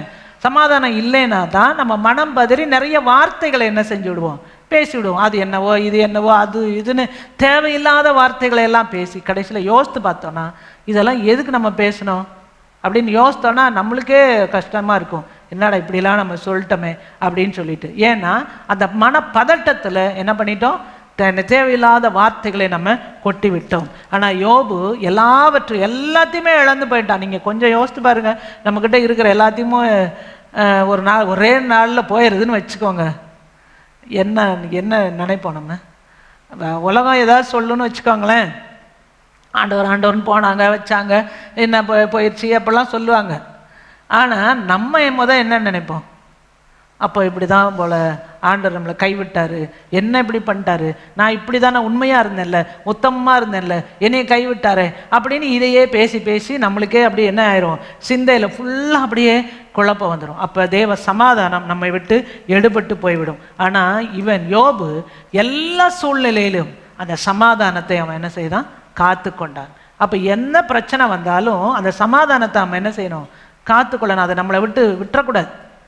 அது எப்போ நம்மளுக்குள்ளார கிடைக்கும், நம்ம ஆண்டவரை மாத்திரம் உறுதியாக பற்றி கொண்டோன்னா, விடாப்புடியாக அவரை பிடித்து கொண்டோன்னா, அவர் யார், எனக்கு சொன்னதை அவர் என்ன செய்வார், நிச்சயமாக செய்து முடிப்பார். ஒருவேளை எல்லாம் எதிராக இருக்குது, இந்த காரியம் இப்படி எதிர்மறையாக இப்படியில போய்கிட்டு இருக்குது, இந்த வேற திசையில போய்கிட்டு இருக்குது, இப்படி போகுதே பிள்ளை, இந்த காரியம் இப்படி நடக்குதே அப்படின்னெல்லாம் நீங்கள் நினைச்சாலும் அப்படியெல்லாம் பிசாசு அந்த எண்ணங்களெல்லாம் கொண்டு வருவான்.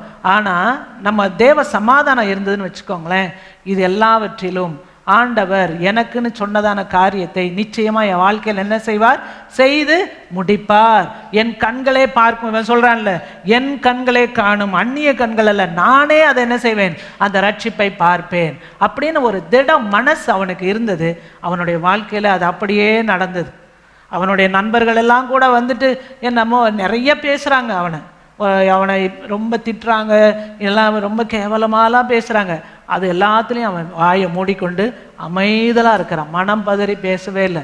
அப்போ யோபை குறித்து கடைசியாக சொல்கிறப்ப கூட, என் தாசனாகிய யோபை போல் நீங்களாம் என்ன செய்யலை, நீங்கள் அமைதலாக இப்போ இது நீங்கள் மனம் பதறி நீங்கள் என்ன செஞ்சிட்டீங்க, பேசிட்டீங்க, என் தாசனாகிய யோபுவோ அதையெல்லாம் செய்யலைன்னு சொல்லி நம்ம பார்க்குறோம். ஹல்லேலூயா. அதுக்கு பின்னாடி அவங்களுடைய சிநேகிதர்களுக்காக அவன் ஜெபிக்கப்படுது. ஆண்டவர் என்ன செய்தார், அவங்களையும் விடுவித்தார், இவனையும் ஆண்டவர் விடுவித்தார்.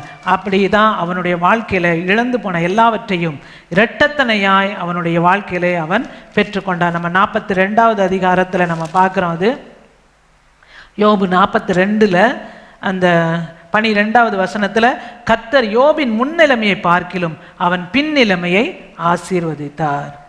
அதற்கு பின்பு 16 இதற்கு பின்பு யோபு 140 வருஷம் உயிரோடு இருந்து 4 தலைமுறையாக தன் பிள்ளைகளையும் தன் பிள்ளைகளுடைய பிள்ளைகளையும் கண்டான்.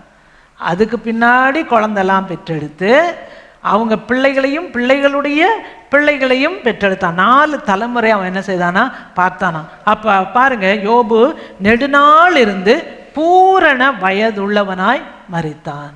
அப்போ எப்போ அப்படிப்பட்ட ஆசீர்வாதமான வாழ்க்கை கிடைக்கும்னா, எல்லா சூழ்நிலையிலையும் நம்மளை விட்டு விடாத அந்த தேவ சமாதானத்தை நம்ம காத்து கொண்டோம்னா தான் நம்ம என்ன செய்ய முடியும், அந்த பூரண ஆயுஸ் உள்ளவர்களாக நம்ம நெடுநாட்கள் நிலைத்திருக்க முடியும். சரியா? ஆகினால நம்ம இந்த ஒரு சில காரியங்கள் எல்லாம் எதிர்மறையாக நடக்கிறப்ப நிறைய டென்ஷனு, டிப்ரெஷன், மன சோர்வு, மன அழுத்தம், மன மயக்கம், இப்படி எல்லாம் நிறைய காரியங்கள் சொல்கிறாங்க. புத்தி மயக்கம் இதெல்லாம் வந்துடுது. இதெல்லாம் இருந்துச்சுன்னா நம்முடைய ஆயுசு நாட்கள் அதை என்ன செய்ய பண்ணும், குறைய பண்ணும். இப்போ நிறைய வியாதிக்கு 90% காரணமே என்னதான் சொல்கிறாங்க, மன அழுத்தம். அதுதான் காரணமா எல்லா வியாதிக்கும். முட்டு வலி, அந்த வலி, எந்த வலி ஆனாலும் அதுதான் காரணம்ன்றாங்க. அல்சர், அது எல்லாத்துக்கும் காரணம் அதுதான். எதையோ குறித்து நம்ம யோசனை, இதுக்கு என்ன செய்வோமா அதுக்கு என்ன செய்வோமான்னு இப்படிப்பட்டதான பல யோசனைகள், இல்லைன்னா ஒரு அதாவது ஆறாத காயங்கள் நம்முடைய மனசில் இருந்ததுன்னா அதுவும் என்ன செய்யுமா, மன அழுத்தத்தை மன சோர்வெல்லாம் உண்டாக்கும்னு சொல்கிறாங்க. அப்போ நிறைய வியாதிகளுக்கு காரணமே அதுதான், இப்படிப்பட்டது தான் இருக்குது. அப்போ ஏன் நம்ம அதெல்லாம் விட்டு விடக்கூடாது? அந்த மன அழுத்தத்தையோ அந்த நம்மளுக்கு நோவை உண்டாக்குறதான அந்த காரியத்தை ஏன் நம்ம விட்டுறக்கூடாது?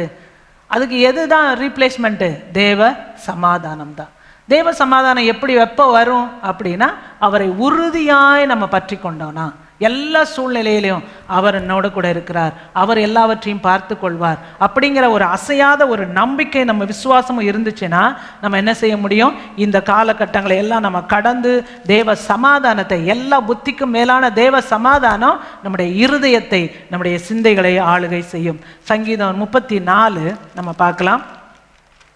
தாவீது கூட வாழ்க்கையில் நம்ம பார்க்கும் பொழுது கூட அதே காரியங்கள் தான் அவனுடைய வாழ்க்கையிலேயும் நடக்கிறது. பாருங்க, சங்கீதம் 34, தாவீது அபிமெலேக்குக்கு முன்பாக வேஷம் மாறின போது அவனால் துரத்தி விடப்படுகையில் பாடின சங்கீதம் அப்படின்னு சொல்லிட்டு, அப்போ இவன் ஆக்சுவலாக அந்த நாட்டை விட்டு துரத்தப்பட்டு அங்கங்கே காடு காடாக திரியிறான். அப்படிப்பட்ட ஒரு பாதுகாப்பு இல்லாத நிலைமையில தான் இருக்கிறான். அந்த டைமில் அவன் என்ன பண்ணுறான் அப்படின்னா, கர்த்தரை நான் படிக்கலாமா, கர்த்தரை நான் எக்காலத்திலும் ஸ்தோத்தரிப்பேன், அவர் துதி எப்போதும் என் வாயில் இருக்கும். நம்ம நல்லா சொல்லிடுவோம்.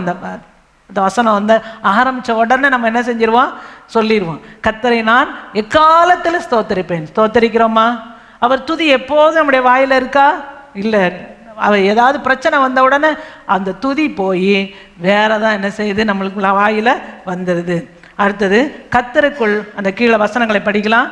கர்த்தருக்குள் என் ஆத்துமா மேன்மை பாராட்டும், சிறுமைப்பட்டவர்கள் அதை கேட்டு மகிழுவார்கள். அடுத்தது 4வது வசனம், நான் கர்த்தரை தேடினேன், அவர் எனக்கு செவி கொடுத்து என்னுடைய எல்லா பயத்துக்கும் என்னை நீங்களாக்கி விட்டார். நமக்கு பல காரியங்களை குறித்து பயம் வந்துடும். அப்படி ஒரு பயம் வந்துருச்சுன்னா அதுக்கு மேற்கொண்டு நம்ம என்ன ப்ரொசீட் பண்ணணும், என்ன செயல்படணுங்கிற ஒரு இதே நினைச்சியாது நம்மளுக்கு சிந்தையில் வராது. அது மழுங்கி போயிடும். அது புத்தி மயக்கம் மாதிரி என்ன செஞ்சிடும், அப்படியே மழுங்கி போயிடும். அந்த பயத்தை தான் பிசாசு உண்டு பண்ணுவான். ஆனால் நம்ம கர்த்தரை தேடும் பொழுது அவர் என்ன செய்வாரா? எனக்கு செவி கொடுத்து இந்த மாதிரி எல்லா பயத்துக்கும் என்னை அவர் நீங்களாக்கி விட்டார். அப்புறம் அடுத்தது, அவர்கள் அவரை நோக்கி பார்த்து பிரகாசம் அடைந்தார்கள், அவர்கள் முகங்கள் வெட்கப்படவில்லை. அவரை நோக்கி பார்த்தா தான் நம்ம முகம் என்ன செய்யும்? பிரகாசம் அடையும். ஆமாம், வேற எந்த காரியத்தையும் பார்த்தா நம்மளுடைய அதான் சொல்லுவாங்கல்ல, அகத்தின் அழகு முகத்தில் தெரியும். உடனே துக்கமாக இருக்கிறாங்க அப்படின்னாலே என்னன்னு தெரிஞ்சுக்கலாம், என்னன்னு தெரிஞ்சுக்கிடலாம்.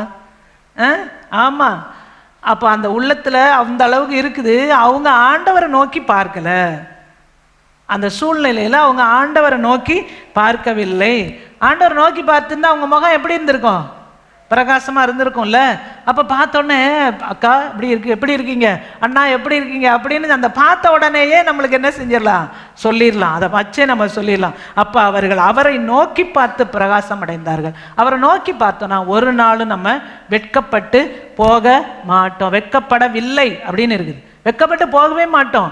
ஒருவேளை அந்த சூழ்நிலைகள், ஒருவேளை அந்த டைம் என்னதான் தெரியலாம் நம்மளுக்கு எதிராக, ஐயோ எல்லாம் அவமானமா, எல்லாம் நம்மளை பார்த்த மணிக்கு அப்படியெல்லாம் தோணும். ஒரு அந்த அந்த இடத்துல ஒரு தலை குனிவாக கூட நம்மளுக்கு இருக்கும். ஆனால் எந்த இடத்துல தலை குனிந்தோமோ அதே இடத்துல ஆண்டவர் என்ன செய்வாரா? தலை நிமிர செய்பவர் அவர் தான். பாட்டு இருக்குல்ல, அவர் தான் என்ன செய்வார்? தலை நிமிர நம்மளை செய்கிறவர். ஆகையினால எல்லா சூழ்நிலையிலையும் நம்ம என்ன செய்யணும்? அவரை இது நோக்கி பார்த்தோம்னா நம்ம முகம் பிரகாசம் அடையும். இல்லைன்னா அப்படியே துக்க முகமாக தான் என்ன செய்யும்? இருக்கும். இப்போ அன்னாள் ஆண்டவருடைய சமூகத்தில் போய் அவளுடைய காரியங்கள் எல்லாம், அவளுடைய குறைவை போய் சொல்லிட்டா, அதுக்கு பின்னாடி அவள் என்ன செய்யலையாம்? துக்க முகமாய் இருக்கவில்லை. அவளுடைய இதே தோற்றத்தையே மாற்றிட்டா. அதுக்கு பின்னாடி ஆண்டவர் அவளை ஆசீர்வாதத்தை கட்டளையிட்டார். அப்போ அதை மாதிரி நம்மளும் அந்த துக்கத்தோடு இருந்தால் தான் மற்றவங்களுக்கு தெரியும் அப்படிலாம் நீங்கள் என்ன செய்யக்கூடாது? நினைக்கவே கூடாது. நம்ம பார்த்தோன்னே அப்படி நம்ம தெரியும், நம்மளை கேட்கணும். அப்படி பரிதாபமாக அப்படி இருந்தோம்னா நம்மளை விசாரிப்பாங்கல்ல, அதுக்காக சுய பரிதாபத்தில் என்ன செய்யக்கூடாது? ஒரு நாளும் இருக்கவே கூடாது. அவங்க பார்த்து என்ன பிரச்சனை உங்களுக்கு, ஏன் பிடிக்கிறீங்கன்னு அது கேட்ட உடனே அப்புறம் கூட கொஞ்சம் இன்னும் நம்மளுக்கு அதெல்லாம் அப்படியே நினச்சி எப்படி இன்னும் ரொம்பவும் அது பெருசாக தெரியும். ஆகையினாலே நம்மளுடைய அதை என்ன செஞ்சுக்கிடணும்? அதை மாற்றிக்கொள்ள வேண்டும். நம்மளாக மாற்ற முடியாது. எப்போ மாறும் அது? அவரை நோக்கி பார்த்தோன்னா நம்ம பிரகாசம் அடையும். நம்முடைய முகங்கள் ஒரு நாளும் வெட்கப்பட்டு போவது இல்லை. அடுத்தது அதிலே நம்ம பார்க்குறோம், கர்த்தர் நல்லவர். 8வது வசனம், கர்த்தர் நல்லவர் என்பதை ருசித்து பாருங்கள், அவர் மேல் நம்பிக்கையாக இருக்கிற மனுஷன் பாக்கியவான். உறுதியாக அவர் மேலேயே நம்ம என்ன செஞ்சுருக்கணும்? அவரையே நம்பிக்கிட்டு இருக்கணும். அப்போ நிச்சயமாக நம்ம பாக்கியவான்களாக இருப்போம். அடுத்தது 10ல், சிங்கக்குட்டிகள் தாழ்ச்சி அடைந்து பட்டினியாக இருக்கும், கர்த்தரை தேடுகிறவர்களுக்கோ ஒரு நன்மையும் குறைவுபடாது. இதை நம்ம ஈஸியாக அந்த வசனம் சொல்லுவானா, அதை நம்ம உணர்ந்துருக்கிறோமா? அதை நம்ம வாழ்க்கையில் கிளைம் பண்ணி நம்ம என்ன செய்யணும்? கேட்கணும். சிங்கக்குட்டி பட்டினியாக, அது கூட பட்டினியாக இருக்குமா? ஆனால் அது ஆக்சுவலாக பட்டினியாக இருக்காதான். எங்கேயாவது போய் இறைய போய் அடித்து கொண்டாந்து சிங்கக்குட்டிக்கு அந்த பெரிய சிங்கம் என்ன போட்டுடுமா? அப்போ ஆனால் அந்த சிங்கக்குட்டி கூட என்ன செய்யுமா? தாழ்ச்சி அடைந்து பட்டினியாக இருக்கும். ஆனால் கர்த்தரை தேடுகிறவர்களுக்கோ ஒரு நன்மையும் குறைவுபடாது. அப்போ அந்த ஸ்ட்ராங்கான நம்பிக்கை, அந்த உறுதி அவர் மேலே இருந்ததுன்னா நிச்சயமாக நம்முடைய வாழ்க்கையில் அதை என்ன செய்வோம்? பெற்றுக்கொள்வோம். ஆகினால் நிறைய காரியங்கள் நம்ம அதுக்கு முன்னாடி நிறைய சங்கீதத்தில் நம்ம படிக்கிறப்போ அவருடைய திட மனது, ஆண்டவர் அவர் மேலே, சங்கீதக்காரன் தாவீது அவர் மேலே வைத்திருந்ததான அந்த உறுதி, அது எல்லாமே நம்ம அதை பார்க்கலாம். சங்கீதம் அவர் சொல்கிறார், அந்த உங்களுக்கு 20வது சங்கீதம், அடுத்தது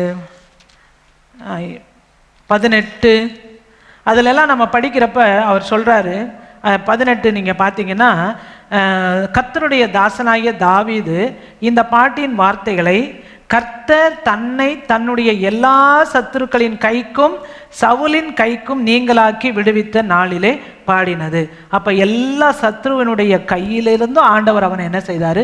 விடுதலை ஆக்கினார். அப்போ அவன் பாடினா என்னன்னு, என் பெலனாகிய கர்த்தாவே உம்மில் அன்பு கூறுவேன், கர்த்தர் என் கண்மலை, என் கோட்டை, என் ரட்சகர், என் தேவன். அதை தான் நம்ம பாட்டாக பாடுறோம். அதெல்லாம் மறந்து போயிடும்ங்கிறதுக்காகவே நிறைய நம்ம என்ன செய்கிறோம், பாடலில் இதெல்லாமே பாடுறோம். அப்போ இந்த மரணக்கட்டுகள் எல்லாம் என்னை சுற்றி கொண்டது, துர்ச்சன பிரவாகம் என்னை பயப்படுத்தினது, மரண கண்ணிகள் என் மேலே உண்டானது. அப்போ அவன் என்ன செய்தானா, 6வது வசனத்தில் 18:6, எனக்கு உண்டான நெருக்கத்திலே கர்த்தரை நோக்கி கூப்பிட்டேன், என் தேவனை நோக்கி அபயமிட்டேன், தமது ஆலயத்திலிருந்து என் சத்தத்தை கேட்டார், என் கூப்பிடுதல் அவர் சந்நிதியில் போய் அவர் செவிகளில் ஏறிற்று. அதே போல் நம்ம அதில் இன்னும் நிறைய நம்ம படிக்கிறப்ப அதில் 18வது வசனத்தில் பாருங்க, என் ஆபத்து நாளில் எனக்கு எதிரிட்டு வந்தார்கள். எனக்கு எதிராக தான் எல்லாம் வந்தாங்க, ஆனால் கர்த்தரோ எனக்கு ஆதரவாக இருந்தார். அவர் விசாலமான இடத்துல என்னை கொண்டு வந்து என்மேல் பிரியமாக இருந்தபடியால் என்னை தப்பு வைத்தார். அப்போ நம்ம அவர் உண்மையாக நேசிக்க, அப்போ அவர் அதை விட அதிகமாக நம்மளை நேசிக்கிறாரு. ஆகையினால் அவர் என்ன செய்வார், நிச்சயமாக என்மேல் அவர் பிரியமாக இருக்கிறபடியினால் எல்லா ஆபத்துகளுக்கும் அவர் என்ன செய்வார், என்னை தப்பு வைப்பார். ஆகையினால இப்படிப்பட்டது எதிராய் வருகிறதான சூழ்நிலையை பார்த்து ஒரு நாள் நம்ம என்ன செய்யக்கூடாது, மனம் பதறி போய் மனம் பேதலித்து போய் விடக்கூடாது, பயப்படக்கூடாது. ஆண்டவரை நம்பி நம்ம என்னவா இருக்கணுமா, திட மனதாக இருக்கணும். நீதிமான் என்ன பண்ணுவானா, தேவனை நம்பி திட மனதாக இருப்பான். அவன் ஒரு நாளும் சோர்ந்து போகவே மாட்டான். நம்ம இயேசுவை இரத்தத்தினாலே கழுவப்பட்ட நீதிமான்கள். அப்போ நம்ம எப்படி இருக்கணும், ஆண்டவரை மாத்திரம் நம்பி திட மனதாய் அவரையே நம்ம பற்றி கொள்ளும் பொழுது நிச்சயமாக ஆண்டவர் நம்மளை என்ன செய்வார், அவர் உயர்த்தி உன்னதமான நிலையில வைப்பார். நமக்குள்ளார தேவ சமாதானம், அந்த பூரண சமாதானம் நம்முடைய இருதயத்தை ஆளுகை செய்யும். இன்னும் ஒரே ஒரு இன்சிடெண்ட்டை நம்ம பார்த்து முடிக்கலாம். நம்ம நிறைய நம்மளுடைய முற்பிதாக்கள் அவருடைய வாழ்க்கையில் நிறைய காரியங்களை நம்ம பார்க்கலாம். அதே போல் இப்போ தானியேல் பார்த்தீங்கன்னா அவனுடைய காரியம் உங்களுக்கு தெரியும். நம்ம சிங்க கெபியில் போட்டாலும் ஆண்டவர் என்னை தப்புவிப்பார் அப்படிங்கிறதான அந்த நம்பிக்கை, அந்த உறுதி ஆண்டவர் மேலே இருந்ததுனால அவனுக்கு எதிராக போடப்பட்டதான அந்த இதெல்லாமே எல்லாம் ஆர்டர்லாம் வந்தாலும் அவன் எப்பயும் செய்கிறது போல 3 முறை என்ன செய்தானா, அவன் ஜெபம் பண்ணான். அப்புறம் சிங்க கெபியில் போட்டாங்க. ஆனாலும் ஆண்டவர் சிங்கங்களின் வாயை என்ன செய்தார், கட்டினார். அப்போ கூட அவனுக்கு மனம் பதட்டம் எல்லாம் இருந்துச்சா? இல்லை, நிச்சயமாக இருந்திருந்தா வேற மாதிரி ரியாக்ஷன் ஆயிருக்கும் அவனுக்கு. ஐயோ போட்டாங்களா, அப்போ நம்ம தெரியாமல் இப்போ என்ன செய்யலாம், ஜெபம் பண்ணலாம், அப்படி தானே இருந்திருப்பான். ஆனால் அவன் தேவனை நோக்கி அவனுடைய ஆத்மா உறுதியாக இருந்ததுனால என்ன எதிராக இருந்தாலும் சரி, அந்த சிங்கங்களின் வாயிலிருந்து தப்பு வைக்க கூட ஆண்டவரால் முடியும். தப்பு வச்சாலும் சரி, சாத்ராக் மேஷாக் ஆபேத்நேகோ அவங்க என்ன பண்ணாங்க, அந்த நெருப்பில் போட்டா ஆண்டவர் எங்களை விடுவிப்பார். அவர் விடுவிக்காமல் போனாலும் நான் இந்த சிலையை என்ன செய்ய மாட்டேன், வணங்க மாட்டேன். அந்த அளவுக்கு ஆண்டவர் மேலே, யெகோவா தேவன் மேலே அந்த உறுதியான அந்த நம்பிக்கை, அவர் மேலே விசுவாசம் இருந்ததுனால அவங்களுக்கு பூரண சமாதானம் அவங்களுடைய இருதயத்தில், அவங்க சிந்தைகளில் ஆளுகை செய்தது. அதனால தான் எல்லா சூழ்நிலையிலையும், எல்லா எதிரான சூழ்நிலையிலையும் அவங்க தேவனை நம்பி அவங்க எப்படி இருந்தாங்க, திட மனதாய் இருந்தார்கள். அந்த திட மனது வந்துச்சுனாலே நம்ம ஃபிசிக்கலாக உடம்பும் என்னது நல்லா ஆயிரும். மனசு சரியில்லைங்க, உடம்பும் அப்படியே ஒரு மாதிரி வெள்ளன்னு இருக்குன்னு சொல்லுவாங்க தானே, நீங்களே சொல்லியிருக்கீங்களா, மனசு சரியில்லை, அதனால என்னுடைய உடம்புலையும் எதுவுமே சத்தே இல்லாத மாதிரி, எதுவுமே செய்ய முடியாத மாதிரி அப்படி இருக்குது தானே, சோறு வந்துடுதுல்ல. காரணம் என்னன்னா மனசு சரியில்லை, திட மனதா இல்லை. ஏன் திடமானது நம்மளுக்கு இல்லை அப்படின்னா, நம்ம ஆண்டவரை மறந்துட்டோம். நம்ம ஆண்டவர் எப்படிப்பட்டவர் அப்படிங்கிற அந்த சிந்தனையெல்லாம் போயிடுச்சு. இப்போ ஆண்டவரை இல்லாத மாதிரி பிக்சரை என்ன செய்கிறான், பிசாசு நம்மளுக்கு காண்பிக்கிறான். இது வரைக்கும் நம்மளை நடத்தி வந்தார்ல, எவ்வளோ பாதையில எல்லாம் எவ்வளோ நெருக்கங்கள்லாம் ஆண்டவர் நம்மளை நடத்தி வந்தார்ல, அதெல்லாம் ஒரே நிமிஷத்தில் என்ன செய்ய வச்சிருவான், மறக்க வச்சுட்டு நீ நல்லா இதையே நினச்சிக்கிட்டு தியானம் பண்ணிக்கிட்டே இரு, உன்னுடைய கஷ்டத்தையே நினச்சி தியானம் பண்ணு அப்படின்னு சொல்லி விட்டுடுவான். அதை நினச்ச உடனே நம்மளுக்கு என்ன ஆயிடுது, மனசு சோர்ந்து போன உடனே நம்முடைய சரீரமும் பலனற்று போய்விடுகிறது.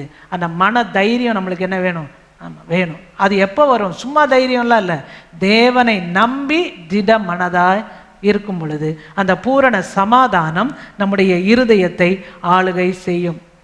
இன்னும் ஒரே ஒரு காரியத்தை நம்ம பார்த்து முடிக்கலாம். 1 ராஜாக்கள் 13வது அதிகாரம், 1 ராஜாக்கள் 13. ஹல்லேலூயா, ஹல்லேலூயா. 13வது அதிகாரத்தில் அதில் யெரொபெயாம் அப்படிங்கிறதான ஒரு ராஜா. அந்த ராஜா அவன் என்ன பண்ணுறான் அப்படின்னு பார்த்தீங்கன்னா, தேவனுக்கு விரோதமான காரியங்களை அவன் செய்கிறான். 1 ராஜாக்கள் 13:1 நீங்கள் பார்த்தாலே இருக்கும். அதில் 2வது வசனத்தை நான் படிக்கிறேன். 13:2. அந்த பலிபீடத்தை நோக்கி, பலிபீடமே பலிபீடமே, இதோ தாவீதின் வம்சத்தில் யோசியா என்னும் பேருள்ள ஒரு குமாரன் பிறப்பான். அவன் உன்மேல் தூபங்காட்டுகிற மேடைகளின் ஆசாரியர்களை உன்மேல் பலியிடுவான். மனுஷரின் எலும்புகளும் உன்மேல் சுட்டரிக்கப்படும் என்பதை கர்த்தர் உரைக்கிறார் என்று கர்த்தருடைய வார்த்தையை அங்கே கூறிட்டு போகிறான். முன்னறிவிப்பு. யாரு? யோசியாங்கிற பேரே சொல்கிறாங்க. அப்போ அந்த தாவீது வம்சத்தில் வருகிற அந்த யெரொபெயாம் தான் அங்கே இருக்கிறான். ஆனால் ஆண்டவருக்கு விரோதமான காரியங்களை அவன் செய்ததுனால அந்த நேரத்தில் ஒரு தீர்க்கதரிசி அங்கே வந்து எச்சரிச்சுட்டு அவங்க என்ன சொல்கிறார் அப்படின்னா, உன்னுடைய வம்சத்தில் யோசியான்னு ஒருத்தன் வருவான்.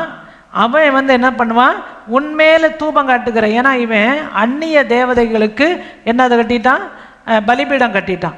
அதனால அந்த பலிபீடத்தில் உன்மேல் தூபம் காட்டுகிற மேடைகளின் ஆசாரியர்களை உன்மேல் பலியிடுவான். மனுஷரின் எலும்புகளும் உன்மேலே சுட்டரிக்கப்படும் அப்படின்னு அதுக்கு விரோதமாக முன்னறிவிக்கிறான். இது எப்போ நடந்தது அப்படின்னா, இது சொல்லி 300 வருஷங்கள் கழித்து, இது 2 ராஜாக்கள் 22வது அதிகாரத்தை பார்க்கலாம்.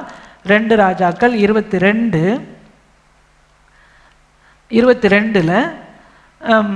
அதில் நம்ம பார்க்குறப்ப 1வது வசனமே, யோசியா ராஜாவாகிற போது 8 வயதாக இருந்து. அப்போ 8 வயசில் அவன் 8 வயசு. அப்போ 8 வயசுல அவனை ராஜாவாக்கிட்டாங்க. ஏன் அப்படின்னா, அவனுடைய தகப்பன் மனாசே அவன் என்ன பண்ணான், ஆண்டவருக்கு விரோதமான காரியங்களை செய்து அருவருப்பானதை இஸ்ரவேல் தேசத்திலே அங்கே என்ன செய்ய வச்சுட்டான், பெருக பண்ணி விட்டான். ஆகையினால இப்போ அவன் ஆண்டவர் அவனுக்கு அந்த விதித்ததான கர்த்தர் பொல்லாப்பான காரியங்களை அவன் செய்ததுனால, அவன் கர்த்தருடைய வழியிலே நடவாததுனால, பிதாக்களின் தேவனாகிய கர்த்தரை விட்டு விட்டதுனால அவன் மேலே ஆக்கினை வந்தது. ஆகினால அவன் செத்து போயிட்டான். அதுக்கு பின்னாடி அவனுடைய மகன் யோசியா ராஜாவாகிறான். இந்த யோசியாவை குறித்து தான் 300 வருஷத்துக்கு முன்னாடி ஒரு தீர்க்கதரிசி இப்படி வருவான். இவன் வந்து என்ன செய்வாங்கிறதையும் அங்கே சொல்கிறான். அப்போ இதை இவன் என்ன செய்கிறான், கேள்விப்படுறான். அது எழுதி வச்சுருப்பாங்க, சும்மா அப்படியே சொல்லிட்டு போயிடுறதில்ல. அதை வந்து என்ன அடிப்பாங்க, டாக்குமெண்ட்ஸ் மாதிரி எழுதி அங்கே வச்சுருப்பாங்க. அதை எடுத்து அவங்க அந்த பிரதான ஆசாரியர் அவர் என்ன செய்கிறாரு, அதை எடுத்து படிக்கிறப்ப இவன் யோசியாவுடைய பேர் எழுதப்பட்டிருக்கிறது. யோசியா வந்து இப்படிப்பட்ட காரியங்களை எல்லாம் செய்வான் அப்படின்னு சொன்னதெல்லாம் இதை பார்த்த உடனே இவனுக்குள்ளார அந்த தேவனை குறித்ததான எண்ணம் உண்டானதுனால இவன் என்ன பண்ணுறான், அந்த பாழாய் போன கர்த்தருடைய ஆலயத்தெல்லாம் சரி பண்ணி அதில் என்னென்ன காரியெல்லாம் அசுத்தமாக இருந்துச்சோ எல்லாத்தையும் விட்டு நீ அந்த தேசத்தை விட்டு அவன் என்னென்னலாம் பண்ணுனான்னு சொல்லி இதில் 23வது அதிகாரத்தில் நம்ம பார்க்குறோம். எல்லாத்தையும், அதாவது தேசத்தில் இருக்கிறதான எல்லா அருவருப்புகள், தேவனுக்கு விரோதமான காரியங்கள், எல்லா விக்கிரகங்கள் எல்லாத்தையும் கொஞ்சம், ஏன்னா இவங்க அதுக்கு முந்தின ராஜாவுடைய காலத்தில் ஆண்டவரையே மறந்து எல்லா விக்கிரகங்களெல்லாம் உண்டு பண்ணி விக்கிரகங்களை வணங்க ஆரம்பிச்சிட்டாங்க. ஆனால் இப்போ யோசியா வந்த உடனே தான் இப்போ என்ன நடக்கிறது, அது எல்லாத்தையும் தீக்கரையாக்கி எல்லாத்தையும் அகற்றி போட்டு விட்டான். எல்லாத்தையும் அப்படி திருப்பி எல்லாத்தையும் ரிஃபார்ம் பண்ணுறான். எல்லாத்தையும் மறுபடியுமாக உருவாக்கி அவங்க தேவனை தேட வேண்டும் என்று சொல்லி அப்படிப்பட்டதான காரியத்தையும் அவங்களுக்கு சொல்லி கொடுக்குறாங்க. இது எல்லாம் நடக்கிறது 2 ராஜாக்கள் 23:25 நம்ம பார்க்குறப்ப 24வது வசனம், ஆசாரியனாகிய இல்கியா கர்த்தருடைய ஆலயத்தில் கண்டெடுத்த புஸ்தகத்தில் எழுதியிருக்கிற நியாயப்பிரமாணத்தின் வார்த்தைகளை நிறைவேற்றும்படிக்கு யோசியா அஞ்சனக்காரரையும் குறி சொல்லுகிறவர்களையும் சுரூபங்களையும் நரகலான விக்கிரகங்களையும் யூதா தேசத்திலும் எருசலேமிலும் காணப்பட்ட எல்லா அருவருப்புகளையும் நிர்மூலமாக்கினான்.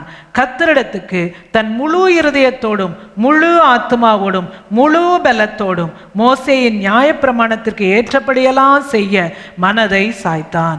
அவனை போல ராஜா அவனுக்கு முன் இருந்ததும் இல்லை, அவனுக்கு பின் எழும்பினதும் இல்லை. அப்படிப்பட்டதான ஒரு திடம் மனதா அவன் என்ன செய்தான், உறுதியாய் ஆண்டவரை பற்றி கொண்டான். முழு மனதோட, முழு இருதயத்தோட, முழு பலத்தோட அவன் என்ன செய்தான், அந்த தேசத்தில் செயல்பட்டதுனால தேவனுக்கு எதிராக இருந்ததான எல்லாவற்றையும் தேசத்தை விட்டு அப்புறப்படுத்தி அவனும் தேவனை சேவித்தான். அவனுடைய அந்த நாட்டு மக்களையும் தேவனை மறுபடியுமாக தேவனை சேவிப்பதற்காக அவங்கள எல்லாவற்றையும் அவன் கூட்டம் கூட்டி எல்லாரையுமே தேவனிடமாக அவன் திருப்பினான் என்று சொல்லி அதில் நம்ம பார்க்கிறோம். அப்போ இந்த யோசியா செய்ததான காரியம் என்னன்னா, அவன் உறுதியாய் ஆண்டவர் மேலே பற்றி கொண்டதுனால தேவன் அவனை குறித்து ஏன்னா அவங்க பண்ணினதான அவங்க அப்பா செஞ்சதான காரியங்கள் எல்லாம் தேசத்தில் அழிவை வருவதற்கு தான் இருந்தது. ஆனாலும் தேவன் அவனுடைய ஜீவனை, ஏன்னா அதுக்கு முன்னாடி நம்ம பார்க்குறோம், ஒரு தீர்க்கதரிசியை ஒரு அம்மா இருக்கிறாங்க உல்தாள், அவங்கக்கிட்ட போய் விசாரிச்சுட்டு வர சொல்லி அனுப்புகிறாங்க. அது 22வது அதிகாரத்தில் 22 அதை நம்ம பார்க்குறோம். 15-13 படிக்கலாம்.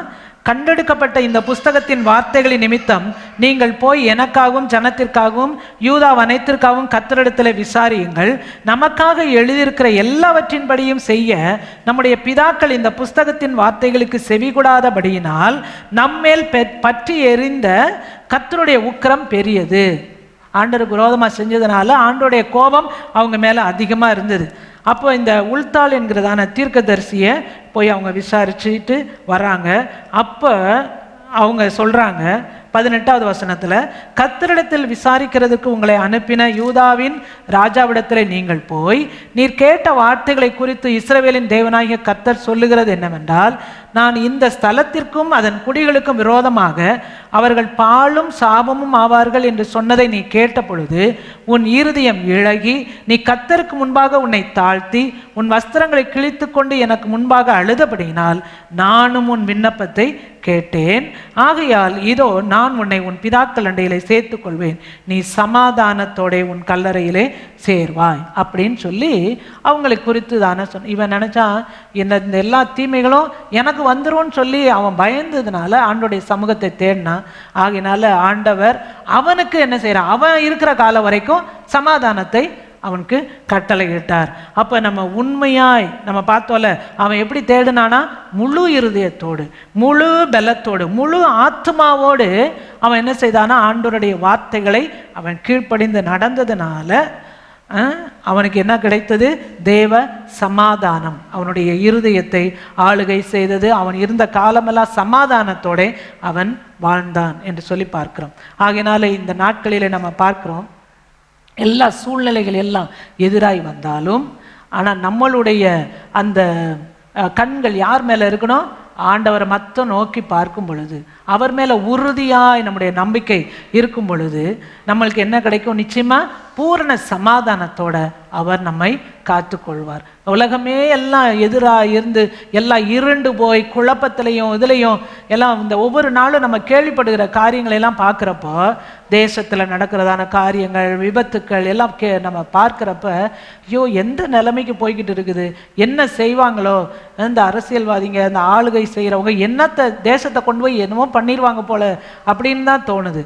ஆனால் இவைகள் எல்லாவற்றின் மத்தியிலும் நம்ம தேவனை மாத்திரம் உறுதியாய் பற்றி கொண்டோம்னா நிச்சயமா தேவனுடைய பிள்ளைகளை கர்த்தர் என்ன செய்வார், தேவ சமாதானத்துடன் நம்ம காத்துக்கொள்வார், பூரண சமாதானத்துடன் காத்துக்கொள்வார். ஆகினால இந்த நாளிலே நம்ம இந்த வார்த்தைகளோடு ஆண்டவர் சமூகத்தில் நம்ம செபிக்கலாம், நம்ம ஒப்பு கொடுக்கலாம். எல்லாரும் எழுப்பி நிற்கலாமா?